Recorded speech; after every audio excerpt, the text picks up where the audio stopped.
Have you ever noticed that when you don't have the time to prepare, your brain quickly prioritizes and makes decisions? And when you do have time to prepare, you still end up in that scramble? Either way, I want to talk about why that is and what to do about it. The reason is pretty simple.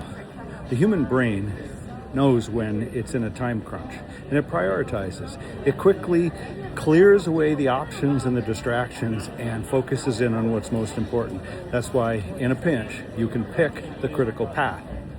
Now, when you have the time, your brain opens up that doorway to explore more options, to consider other possibilities, to look at it from this way or that way. And what happens is you burn all the time until you get to the point where your brain knows you don't have any more time, and then you're in that mad scramble to make the final choices.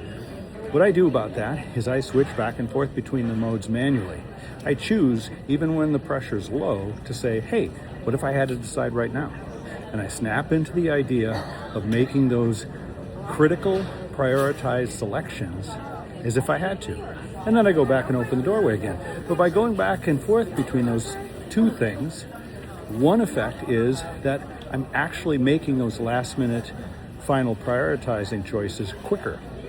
And secondly, I'm more used to being in that mode. So when days like today happen, when suddenly I've got to scramble, I'm more comfortable with that scramble. And the more you practice choosing that high pressure state just as a simulation, the closer you'll be when it comes to that scramble.